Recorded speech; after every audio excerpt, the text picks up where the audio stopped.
हम उन्हें नमन करते हैं।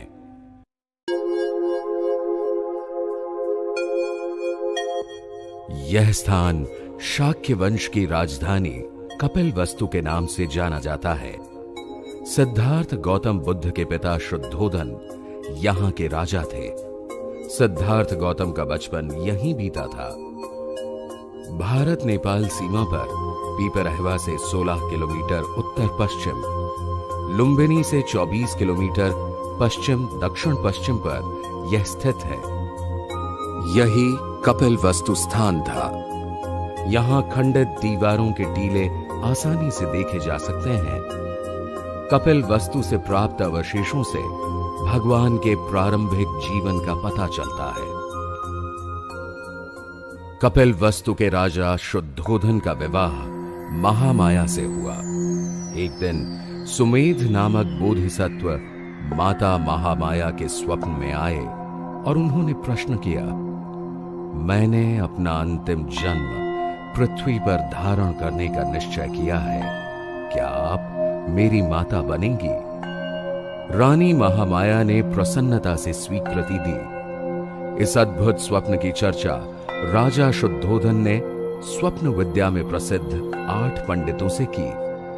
उन्होंने राजा को स्वप्न का अर्थ बताते हुए कहा, महाराज, आपके यहां पुत्र होगा। यदि वह घर में रहा तो चक्रवर्ती सम्राट होगा। यदि संन्यास्त हुआ तो बुद्ध बनकर समस्त संसार को मार्गदर्शन देगा। उस जमाने में प्रसव के लिए मायके जाने का रिवाज था। रानी महामाया कहारों के कंधों पर ढोए जाने वाली पालकी में देवदह के लिए रवाना हुई। देवदह जाने के लिए लुम्बिनी वन से गुजरना पड़ता है। उस जमाने में यहां शाल वृक्षों का उद्यान वन था। माता महामाया का जब यहां आगमन हुआ तो सारा निसर्ग प्रफुल्लित था। वृक्ष फूल और फलों से लदे थे। उस वातावरण ने माता महामाया को प्रभावित किया। वे पालकी से उतरकर शाल वृक्ष की ओर बढ़ीं। एक शाखा को पकड़ा। अचानक उन्हें प्रसव वेदना प्रारंभ हुई और 563 ईसा पूर्व वैशाख पूर्णिमा के दिन सिद्धार्थ गौतम ने जन्म लिया। बुद्ध के आगमन का स्वागत समस्त ब्रह्मांड ने किया।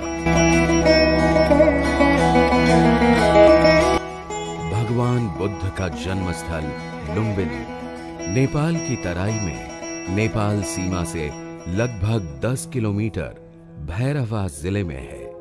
इसका वर्तमान नाम रुम्मिनदेई है।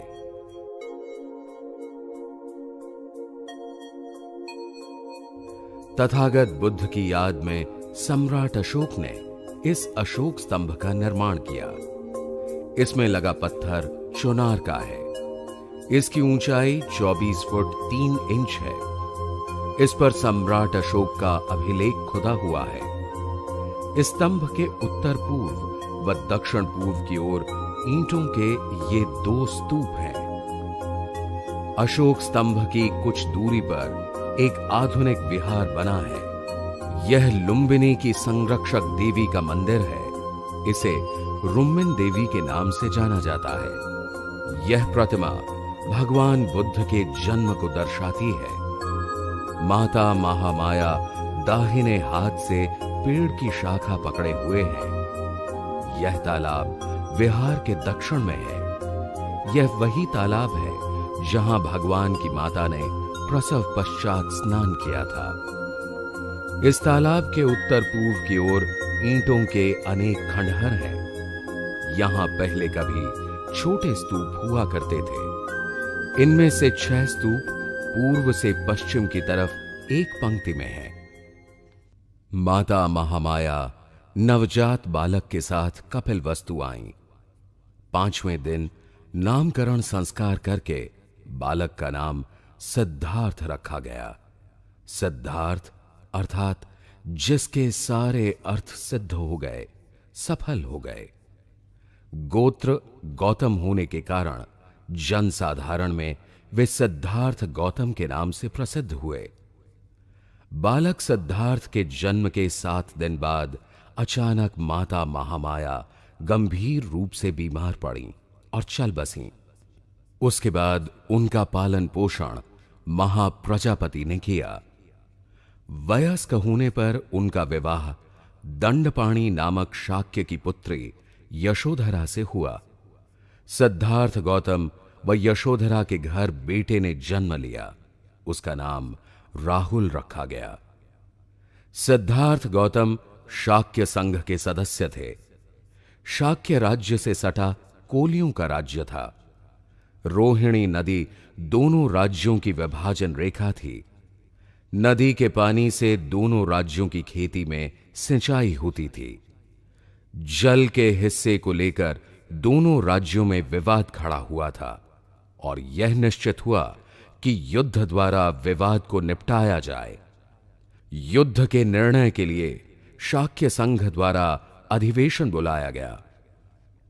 सिद्धार्थ गौतम ने युद्ध का विरोध किया और कहा, दोषी कौन है इसे समझें।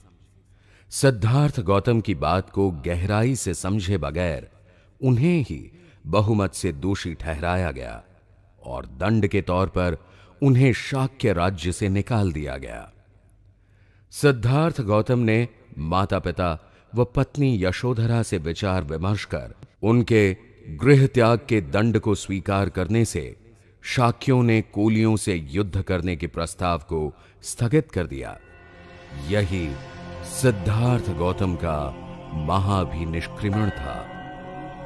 संन्यास्त होने के बाद आचार्य आलार कलाम व उद्दक रामपुत्र द्वारा शिक्षा प्राप्त करने के बावजूद सिद्धार्थ गौतम का आवागमन से छुटकारा नहीं हुआ था। जन्म व मरण से संबंधित अनेक प्रश्नों के उत्तर नहीं मिले थे। इसलिए अब उन्होंने अकेले साधना करने का निश्चय किया।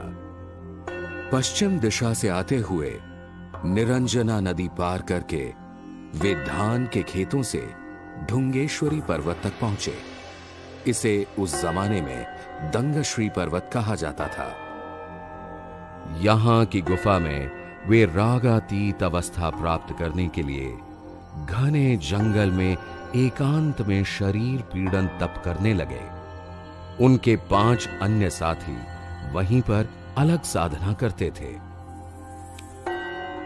आत्मपीड़न तप करते वक्त सिद्धार्थ गौतम ने शरीर को अत्यधिक कष्ट दिए। कई दिनों तक भोजन से विरक्त रहे। इसके कारण वे और उनके 5 सन्यासी साथी कृशकाय दुर्बल हो गए। शरीर क्षीण होने व दुर्बलता के कारण हड्डियां झलकने लगी। अचानक उन्हें लगा कि शरीर और चित्त एक ही अस्तित्व के अंग हैं। अतएव शरीर से अत्याचार करना चित्त से भी अत्याचार होगा। तब उन्होंने संकल्प किया, स्वास्थ्य संभालकर मन की साधना करेंगे। चलकर वे स्थान पर नदी में दोपहर को स्नान करने आए और उरुवेला ग्राम की ओर प्रस्थान करने लगे। थोड़ी दूर पहुंचे थे कि उनकी सांस उखड़ गई। वे बेहोश हो गए।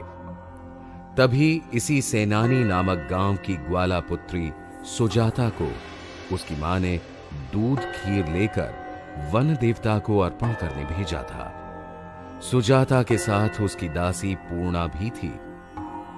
जब सुजाता ने तथागत को वट वृक्ष के नीचे अर्ध बेहोशी की हालत में देखा, तब उन्हें पानी एवं कटोरा भर दूध पिलाया। इससे उनमें शक्ति आई। वे उठकर बैठे। फिर उन्होंने खीर ग्रहण की।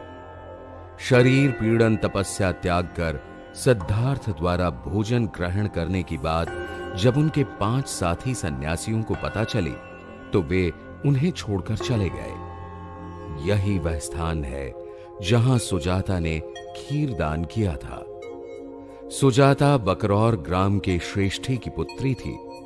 यहां भगवान की दुर्बल काया की मूर्ति स्थापित है। वैसे ही सुजाता के साथ पूर्णा नामक दासी रहती थी। उसकी भी यहां मूर्ति स्थापित की गई है। सुजाता कुटी से थोड़ी दूर नदी किनारे ये बुद्ध विहार है। यह वह स्थान है जहां सिद्धार्थ गौतम ने सुजाता द्वारा दी गई खीर ग्रहण कर भावी बुद्धत्व की परीक्षा के लिए थाली नदी में प्रवाहित की थी।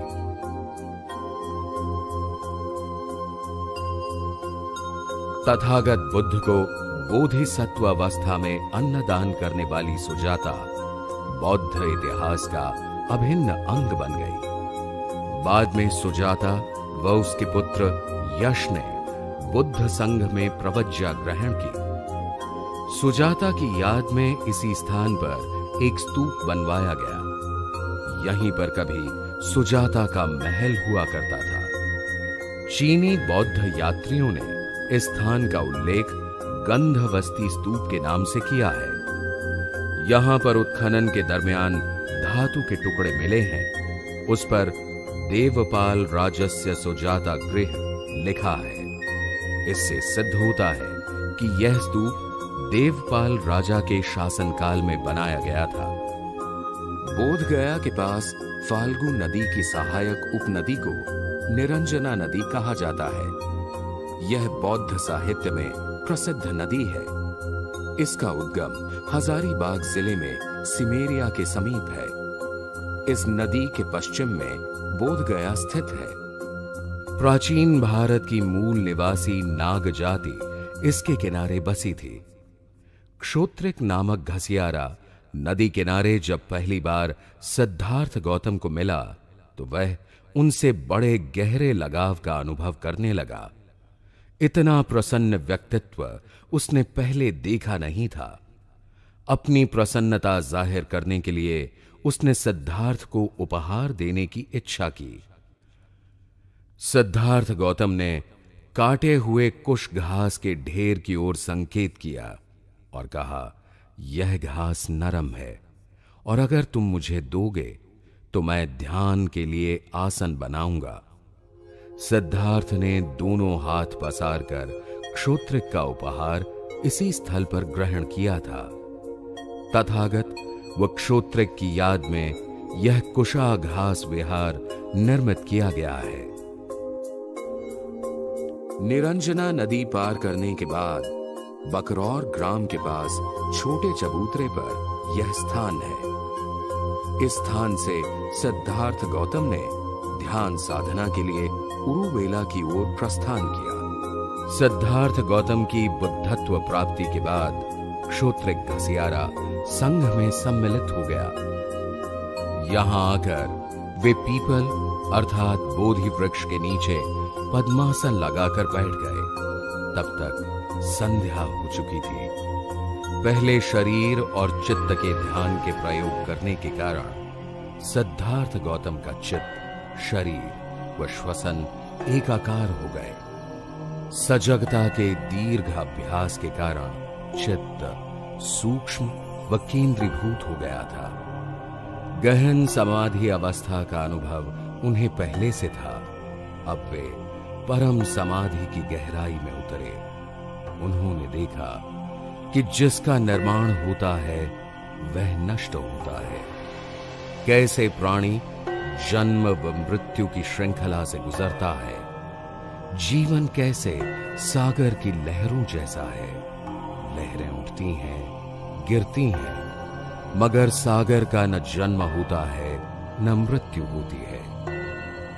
सिद्धार्थ गौतम ने जन्म मरण के पार की अनुभूति का साक्षात्कार किया। ठीक इसी क्षण आकाश में घनघोर गर्जन हुआ। सिद्धार्थ गौतम ने अपनी चेतना के सहारे जाना, प्राणी कष्ट क्यों पाते हैं, अज्ञान का कारण क्या है, लोभ, तृष्णा, अहंकार से क्या हानि होती है, दुख का निवारण कैसे करें, इसके रहस्य को जाना।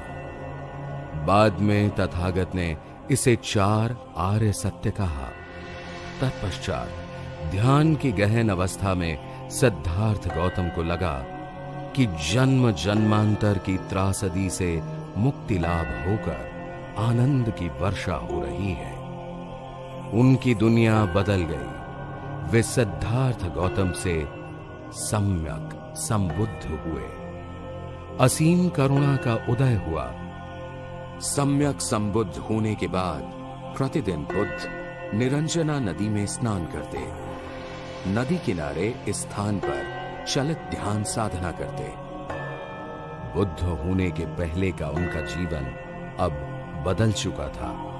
उन्होंने सद्धम्म मार्ग खोज लिया था। बोधि प्राप्त करने के बाद पहला सप्ताह इसी बोधि वृक्ष के नीचे भगवान ने बिताया। यह बोधि वृक्ष महाविहार के पश्चिम में है। इसकी एक शाखा श्रीलंका के अनुराधापुर में है। बोधि वृक्ष व महाविहार के मध्य यह वज्रासन है। यह लाल प्रस्तर का बना हुआ 7 फुट 6 इंच लंबा व 4 फुट 3 इंच चौड़ा है। यह तथागत का साधना स्थल है। वज्रासन के संबंध में चीनी यात्री युआन चुआंग ने लिखा है कि यह स्थान विश्व के मध्य भाग में स्थित है। बुद्धत्व प्राप्ति के बाद दूसरा सप्ताह भगवान ने यहां साधना रत व्यतीत किया। इस स्थान पर अनिमेष लोचन स्तूप बनाया गया है। वे अब इतनी आनंदमय अवस्था में थे कि वे बोधि वृक्ष को अपलक निहारते रहे। भगवान ने तीसरा सप्ताह चंक्रमण करते हुए व्यतीत किया। यह चंक्रमण स्थल का चबूतरा 53 फुट लंबा, 3 फुट 6 इंच चौड़ा एवं 3 फुट ऊंचा है। भगवान के चरणों के निशान प्रदर्शित करने के लिए कमल के फूल बनाए गए हैं। चौथा सप्ताह भगवान ने इस जगह बिताया। इसे रत्नगृह के नाम से जाना जाता है। यहां ध्यान मग्न अवस्था में भगवान की एक प्रतिमा है। पांचवां सप्ताह यहां अजपाल निग्रोध वृक्ष के नीचे भगवान ने बिताया। यहां एक सप्ताह भगवान बोधि प्राप्ति के बाद ध्यान अवस्था में रहे।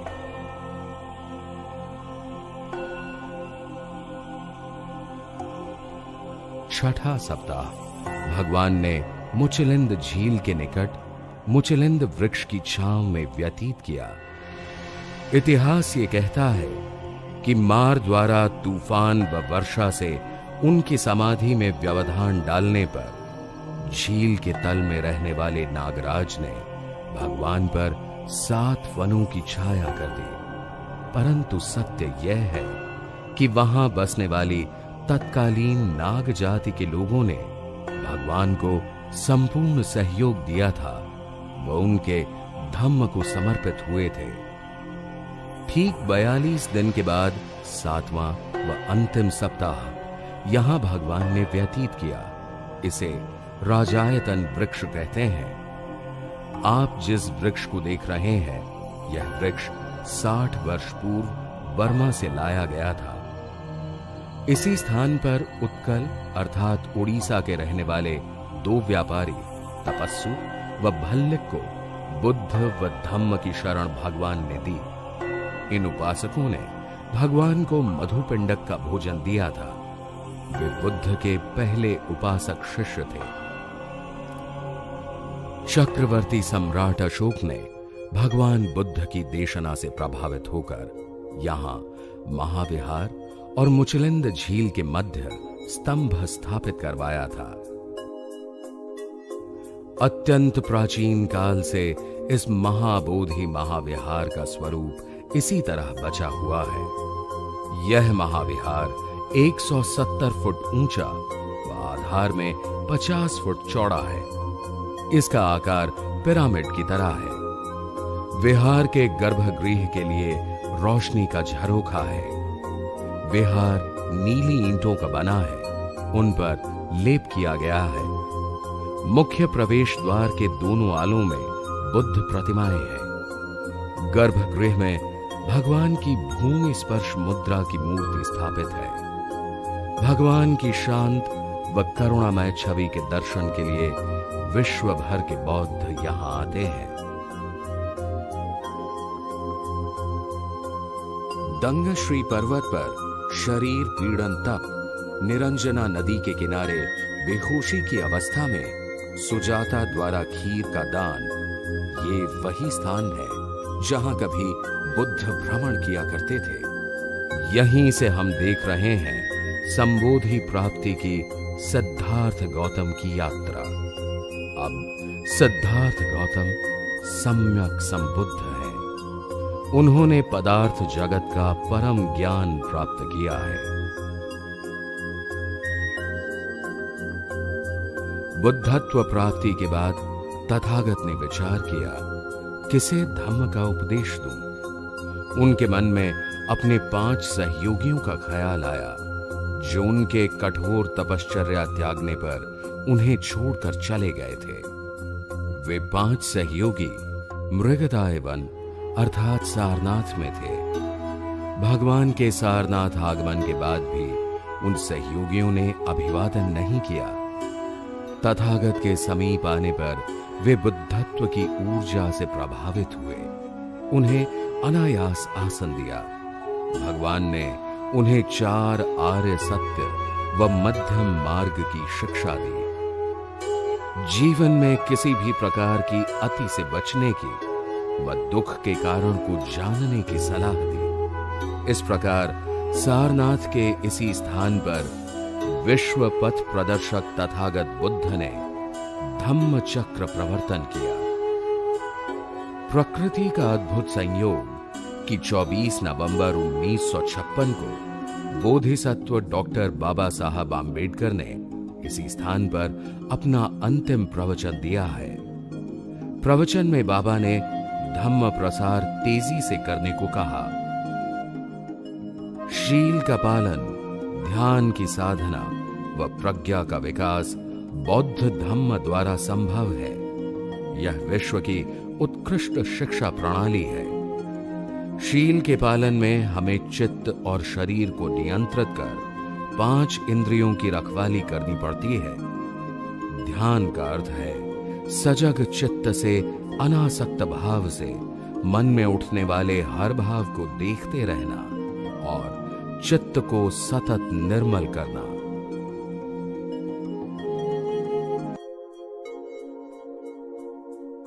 मूलगंध कुटी प्रायः भगवान बुद्ध के निवास स्थान को बोला जाता है। यहां पर भगवान बुद्ध ने धम्म चक्र प्रवर्तन पश्चात समय व्यतीत किया था।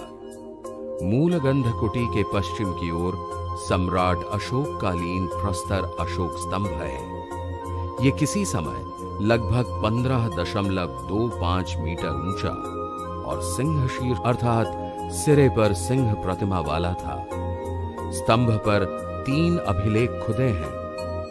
इसके अलावा कलात्मक सिंह शीर्ष, बोधिसत्व प्रतिमा व धम्म चक्र प्रवर्तन वाली मुद्रा भी यहां है।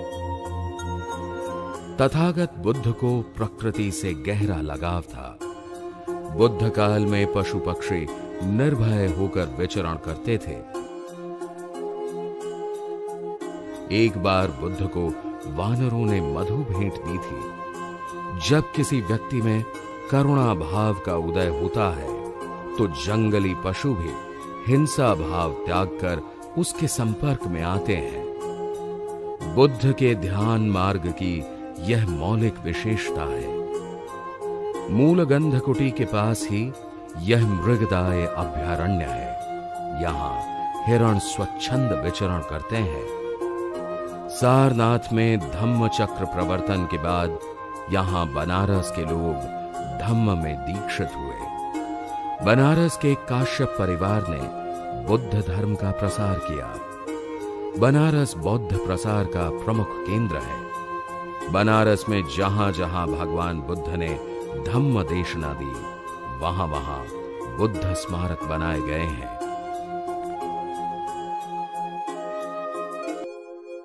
पटना से लगभग 100 किलोमीटर दक्षिण पूर्व में यह बौद्ध तीर्थ स्थल है। इसे राजगीर के नाम से जाना जाता है। प्राचीन काल में यह भारत के प्रसिद्ध 16 जनपदों में से एक था। तब इसे राजगृह के नाम से पहचाना जाता था। यहां पारंपरिक रूप से मुख्य पहाड़ियां 5 हैं। यहां मगध वंश का शासन था। राजा बिंबिसार यहां के शक्तिशाली बौद्ध राजा थे। भगवान बुद्ध ने अनेक बार यहां महत्वपूर्ण प्रवचन दिए। सारिपुत्र व मोग्गलायन इसी क्षेत्र के रहने वाले थे। राज परिवार चिकित्सक जीवक ने आम्रवन बुद्ध को भेंट किया था। भगवान के चचेरे भाई देवदत्त के भगवान पर घातक हमलों का स्थान भी यही है। यहीं पर प्रथम बौद्ध संगीति हुई थी। देवदत्त के बहकाने पर राजा बिंबिसार के पुत्र अजातशत्रु ने उन्हें बंदी बना दिया। यह वह स्थान है जहां राजा बिंबिसार को कारागृह में रखा गया था। राजा बिंबिसार को भगवान बुद्ध चाहते थे। वे उनके बचपन के मित्र थे। राजा बिंबिसार ने ही वेणुवन का निर्माण भगवान के विहार के लिए किया। एक नाई द्वारा अजातशत्रु ने पिता बिंबिसार को मरवाया। राजा बिंबिसार ने प्रसन्नतापूर्वक मृत्यु का स्वीकार किया। उसके बाद अजातशत्रु को भी उसके पुत्र उदय ने मारा। तत्पश्चात उदय के पुत्र महामुंड ने उदय को मारा। पितृहत्या का पाप इसी जन्म में सबने भोगा। लिच्छवियों ने जब भगवान को प्रवचन के लिए आमंत्रित किया तो भगवान को कष्ट न हो इसलिए राजगृह से गंगा तट की सड़क का निर्माण राजा बिंबिसार ने किया। अब इस पथ को बिंबिसार मार्ग के नाम से जाना जाता है। तथागत के चचेरे भाई देवदत्त में भिक्षु बनते वक्त सिद्धार्थ गौतम जैसी प्रतिष्ठा पाने की लालसा थी। अपनी महत्वाकांक्षा में असफल होने पर उसके हृदय में घृणा व तिरस्कार ने जन्म लिया। देवदत्त ने गृध्रकूट पर्वत की ढलान से इसी पत्थर को तथागत पर लुढ़काया था, मगर तथागत के पांव की अंगुली को मामूली चोट पहुंचाकर यह पत्थर लुढ़क गया। बुद्धकालीन मगध के राजगृह के समीप नालक ग्राम है। यह सारिपुत्र का गांव है। यहीं पर सारिपुत्र ने जन्म लिया और उनका महानिर्वाण भी यहीं हुआ। अपने कायिक, वाचिक, मानसिक कर्म से परिशुद्ध सारिपुत्र भगवान बुद्ध के प्रमुख शिष्य थे। महाप्रज्ञा में अधिष्ठित सारिपुत्र ने भगवान बुद्ध के धम्म का प्रचार किया। तथागत बुद्ध के जीवन काल में ही सारिपुत्र का कार्तिक पूर्णिमा को परिनिर्वाण हुआ।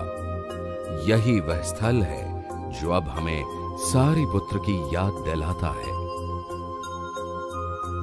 राजगीर के स्थान को नया राजगृह कहते हैं।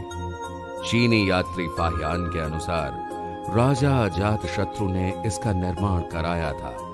वर्तमान में इसके भग्नावशेष देखने को मिलते हैं। सरस्वती नदी के पार पश्चिम में यह एक ऊंचा टीला है। सम्राट अशोक ने यहां स्मारक बनवाया था। पश्चिमी भाग की 3 मीटर तक खुदाई करने पर यहां मौर्य शैली की ईंटें व लघु स्तूप मिले हैं। राजगीर के वैभार पहाड़ी की तलहटी में गर्म जल का यह तालाब है। इसे करंड ताल कहते हैं। राजा बिंबिसार ने इस स्थल को भगवान बुद्ध को भेंट किया था। इसे वेणुवन विहार कहते हैं। यहां खुदाई में एक कक्ष की नींव व 9 स्तूपों के आधार प्राप्त हुए थे। यहां बुद्ध काल में छोटा उद्यान था। वैभार पहाड़ी की पूर्वी ढलान पर यह स्थान स्थित है। इसे पीपल गुहा कहते हैं।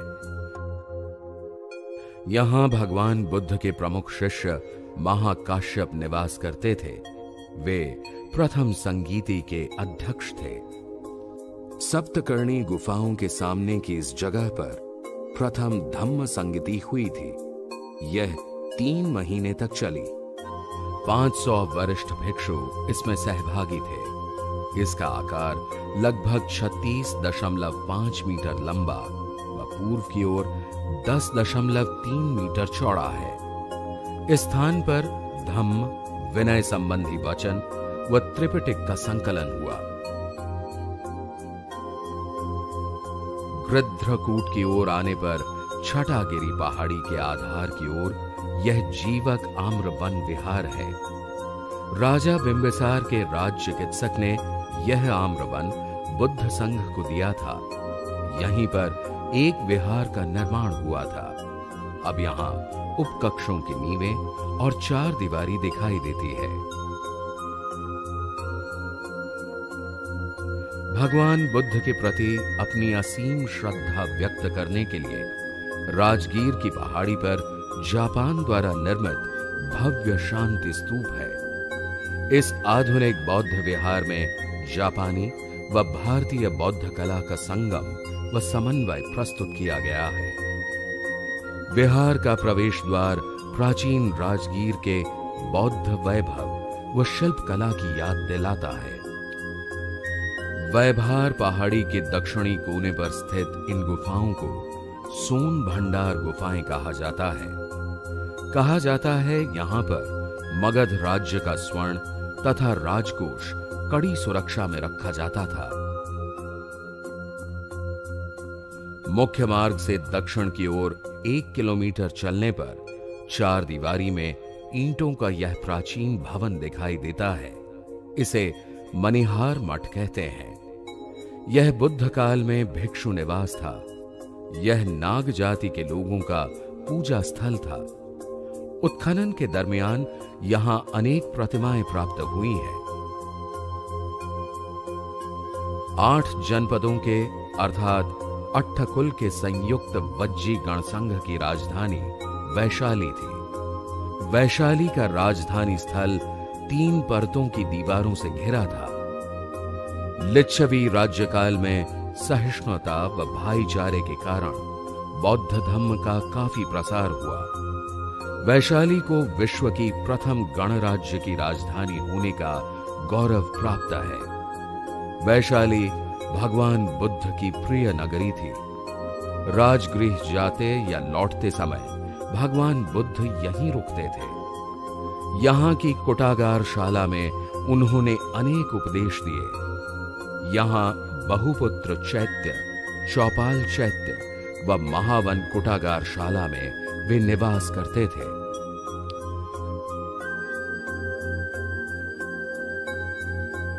वैशाली में अकाल के दौरान रतन सुत्त का पाठ कर अकाल स्थिति में तथागत ने सुधार लाया था। यहीं पर बौद्ध भिक्षुणी संघ की स्थापना हुई थी।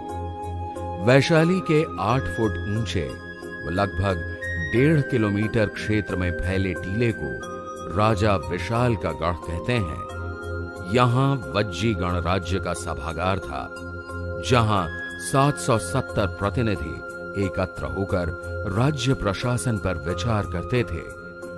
टीले के लगभग 3.5 किलोमीटर उत्तर पश्चिम में यह अशोक स्तंभ स्थित है। इसके शीर्ष पर सिंह की प्रतिमा विराजमान है। अशोक स्तंभ के दक्षिण की ओर प्राचीन तालाब है। इसे आजकल रामकुंड के नाम से जाना जाता है।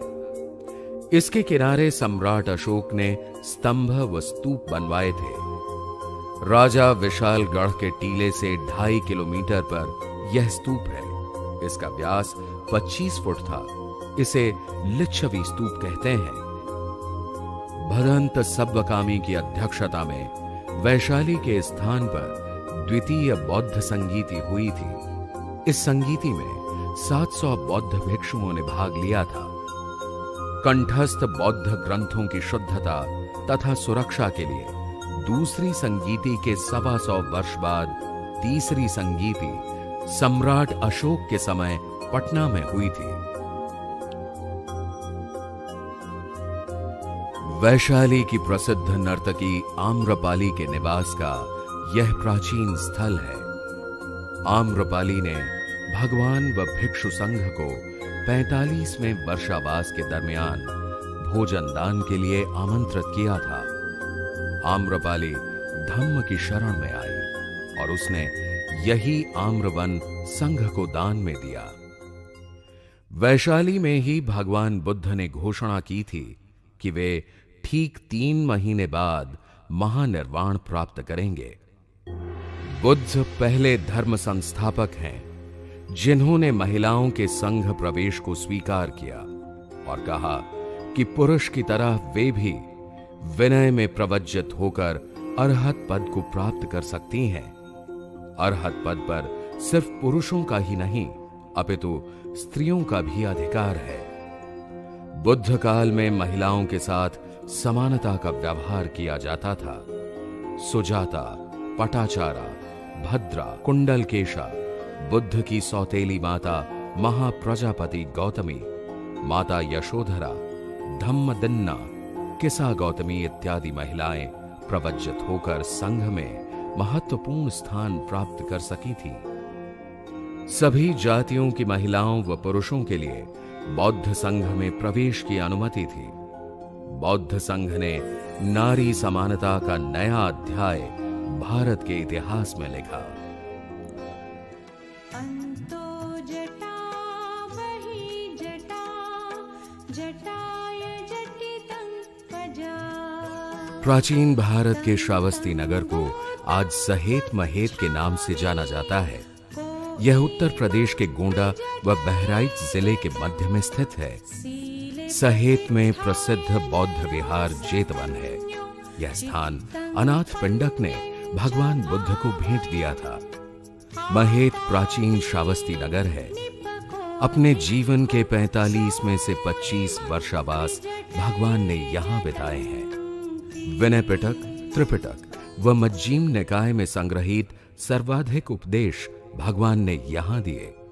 यह जैनों के 24वें तीर्थंकर का भी कार्यस्थल था। इस स्थान को जेतवन विहार कहते हैं। यह विहार जेतवन की बड़ी इमारतों में से एक है। इसके प्रांगण में एक स्तूप व कुआं है। भिक्षुओं के लिए 21 कक्ष हैं। दीवारें गुप्त शैली की हैं। यहां पर बुद्ध की व भावी बुद्ध मैत्रेय की प्रतिमा उत्कीर्ण है। इसके आगे प्राचीन काल में निर्मित 8 स्तूपों के अवशेष देखने को मिलते हैं। जेतवन के उत्तर की ओर महेत में ये प्राचीन श्रावस्ती नगर के खंडहर हैं। नगर के चारों ओर 4 दीवारी व प्रवेश द्वार है। इस स्थान पर अब स्तूपों के अवशेष दिखाई पड़ते हैं। बैर से बैर कभी शांत नहीं होता, यह देशना देकर अंगुलीमाल के क्रोध को तथागत ने शांत किया।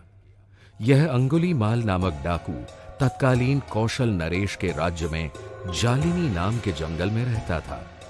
उन दिनों भगवान बुद्ध अनाथ पिंडक के जेतवनाराम श्रावस्ती में विहार करते थे। एक बार भगवान वहीं से प्रस्थान करने लगे जहां अंगुलीमाल रहता था। अब तक 999 लोगों की जान लेकर उनकी अंगुली की माला पहनने वाला अंगुलीमाल 1000वीं जान की तलाश में था। भगवान को देखते ही अंगुलीमाल चिल्लाया, रुको। भगवान ने कहा, मैं तो कब का रुक गया हूं, तू भी पाप कर्म करने से रुक जा। भगवान की करुणा व निर्भयता का अंगुलीमाल पर प्रभाव पड़ा और वह संघ में प्रवज्जित हुआ। यही वह स्थान है जहां भिक्षु होने के बाद अंगुलीमाल निवास करता था।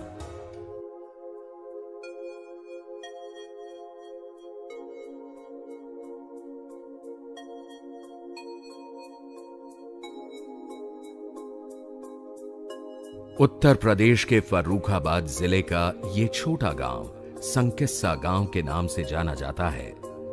बुद्ध काल में संकिस्सा का नाम सांकास्य था। सम्राट अशोक ने भगवान बुद्ध की याद में यहां स्मारक बनवाया था। चीनी यात्री फाहियान ने यहां अनेक स्तूप व विहार देखे थे। यहां उच्च कोटि की शिल्प कला से निर्मित एक विहार था। 7वीं शताब्दी तक यह स्थान बौद्ध धम्म प्रसार के दृष्टिकोण से महत्वपूर्ण था।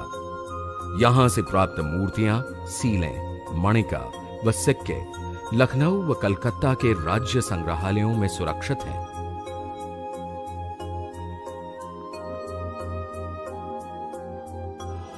यह वह स्थल है जिसके कारण भारतवर्ष की प्रसिद्धि सारे विश्व में फैली थी। यहां ज्ञान के साथ अनेक कलाओं में विद्यार्थी को ध्यान साधना के साथ कुशल बनाया जाता था। देश विदेश के विद्यार्थी यहां पढ़ने के लिए आते थे। इसे प्राचीन काल में नालंदा बौद्ध विश्वविद्यालय के नाम से जाना जाता था। यह स्थल वर्तमान राजगीर से 10 किलोमीटर दूरी पर बिहार में है। यहां के पावारिक आम्र वन में बुद्ध निवास करते थे। यहां के विद्यार्थी व अध्यापक विश्व प्रसिद्ध थे। वजह ज्ञान के सूक्ष्म तत्व, गूढ़तम रहस्य व मानव जीवन की समस्याओं का समाधान खोजने के लिए बना व्यावहारिक अभ्यासक्रम। प्रसिद्ध महायान विद्वान नागार्जुन यहां के प्रमुख आचार्य रहे हैं। उस जमाने में अन्य जगह पर सिर्फ ऊंची जाति वालों को शिक्षा मिलती थी। नालंदा बौद्ध विश्वविद्यालय ने सभी जातियों के लिए शिक्षा के द्वार खुले किए थे। यह जो अवशेष है, यहां कभी 6 मंजिला अध्ययन अध्यापन कक्ष थे। कन्नौज के राजा हर्षवर्धन का संरक्षण नालंदा को प्राप्त था। चीन के युवान श्वांग ने यही शिक्षा ग्रहण की थी।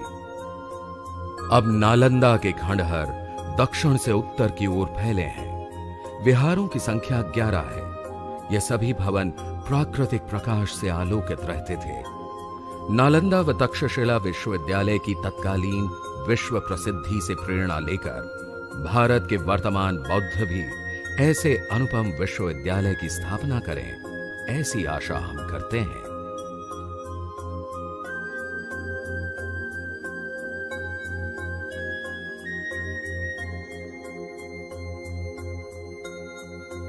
भगवान के जीवन काल में कौशांबी भारतवर्ष के महत्वपूर्ण नगरों में से एक था। यह वत्स राज्य की राजधानी थी। यमुना नदी के तट पर होने के कारण इसका व्यापारिक महत्व था। कौशांबी में भगवान बुद्ध का अनेक बार आगमन हुआ। यहां कुक्कुटाराम, पावारिकाराम आदि प्रसिद्ध विहार थे। यहां सम्राट अशोक ने अपने लेखों को उत्कीर्ण करवाया था। प्राचीन काल में इसका घेरा 6 किलोमीटर था। यहां के उत्खनन में अब तक महत्वपूर्ण मूर्तियां, कलाकृतियां, स्तंभ, सिक्के प्राप्त हुए हैं, जो इलाहाबाद म्यूजियम में संग्रहीत हैं।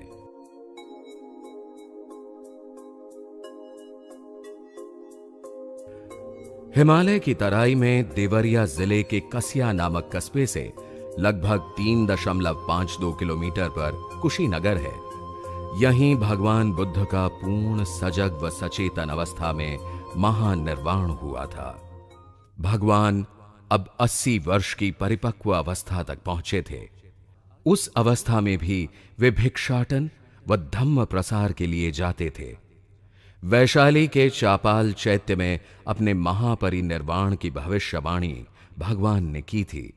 अब 3 महीने पश्चात हिरण्यवती नदी के दूसरे तट पर कुशीनगर के मल्लों के शालवन में तथागत ने निर्वाण अर्थात देह त्याग की इच्छा जाहिर की और आनंद को आवश्यक प्रबंध के निर्देश दिए।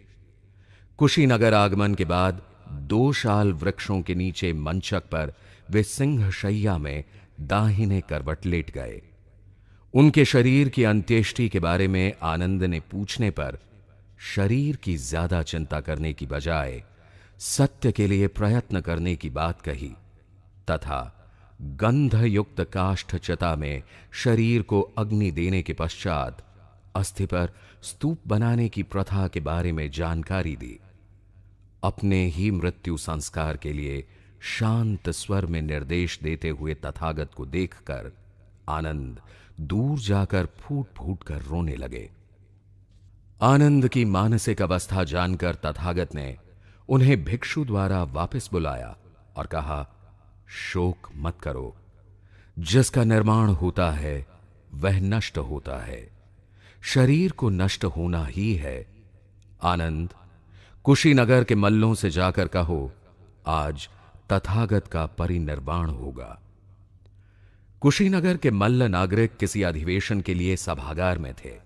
वहां पर आनंद ने भगवान के महानिर्वाण की जानकारी दी। बताया कि भगवान आज रात्रि के अंतिम प्रहर में निर्वाण प्राप्त करेंगे। ये सुनते ही मल्ल नागरिक महिलाएं अत्यंत दुखित हुईं। वे विलाप करने लगे। दुखी मन से बुद्ध के दर्शन के लिए मल्ल जन समूह मार्गस्थ हुआ। सभी बारी बारी से उनके दर्शन करने लगे। उन्हीं में से एक परिव्राजक सुभद्र को धम्म विषयक शंका का समाधान भगवान से प्राप्त करना था। अपनी इच्छा सुभद्र ने आनंद के पास व्यक्त की। निर्वाण के समीप पहुंच रहे तथागत को अधिक कष्ट देने से आनंद ने रोका। सुभद्र के शब्द बुद्ध ने सुनने पर सुभद्र को पास आने को कहा। सुभद्र को अष्टांगिक मार्ग के महत्व के बारे में समझाया। सुभद्र के प्रश्नों का संतोषजनक उत्तर देने के पश्चात उसे संघ में प्रवज्जित करने को कहा। तत्पश्चात भिक्षु संघ को 3 बार भगवान ने धम्म मार्ग की कोई शंका हो तो पूछने को कहा। भिक्षुओं के मौन रहने पर सभी संस्कार अनित्य हैं, अप्रमाद के साथ जीवन व्यतीत करो, ये अंतिम वाक्य कहे। अब सम्यक संबुद्ध ने अपनी आंखें मूंद ली। प्रथम, द्वितीय, तृतीय व चतुर्थ ध्यान की अवस्था तक पहुंचे। आकाश नंत्यायन, विज्ञान नंत्यायन, अकिंच न्यायतन, नैव संज्ञाना संज्ञायन अवस्था को प्राप्त किया। अंत में संज्ञा वेदेत निरोध को प्राप्त करने के बाद वैशाख पूर्णिमा को तथागत का महानिर्वाण हुआ। भीषण गड़गड़ाहट के साथ पृथ्वी हिले।